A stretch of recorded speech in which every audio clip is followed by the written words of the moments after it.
Est-ce que tu savais que certaines entreprises te paient moins que ce qui est prévu dans la loi? Oui, ça se trouve que tu perds des milliers d'euros sur ton salaire. Je vais t'expliquer comment ça fonctionne et surtout comment éviter de te faire avoir. Est-ce que tu sais c'est quoi une convention collective? Pour ceux qui ne savent pas, c'est un document légal qui fixe les règles spécifiques pour ton secteur d'activité. Dedans, il y a tout. Le salaire minimum selon ton poste, les primes obligatoires, les majorations pour les heures supplémentaires et même les droits au congé. Le problème, c'est que certains employeurs comptent sur ton ignorance pour ne pas appliquer ces règles et toi tu perds de l'argent. Je te donne un exemple très concret. Imaginons que tu travailles comme assistante administrative dans une boîte qui dépend d'une convention collective spécifique. Dans cette convention, en fonction de ton classement, ton salaire brut minimum devrait être de 2500 euros par mois. Mais ton patron te paye uniquement 2000 euros par mois. Donc résultat, chaque mois, tu perds 500 euros.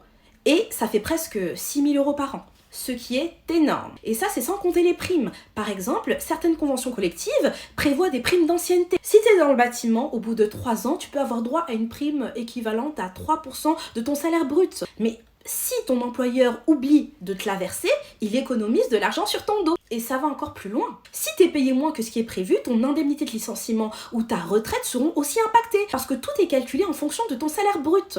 Donc si ton patron te paye moins, il réduit aussi ce que tu touches à long terme. Alors, comment tu peux vérifier si tu es concerné? Déjà, récupère ton contrat de travail. Dedans, normalement, on a précisé la convention collective à laquelle tu appartiens. Si c'est pas précisé, demande directement à ton employeur ou regarde sur ta fiche de paye.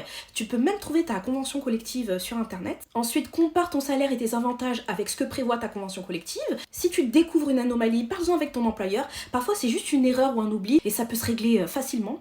Et si ça ne bouge pas, tu peux te tourner vers un syndicat ou directement saisir les prud'hommes. Et attention, tu peux réclamer jusqu'à 3 ans de salaire en arrière. Si tu souhaites être préparé et accompagné dans tes entretiens d'embauche, tu peux t'inscrire à mon accompagnement. Je suis Mama Job, ton job et ton succès, c'est ma priorité. Abonne-toi.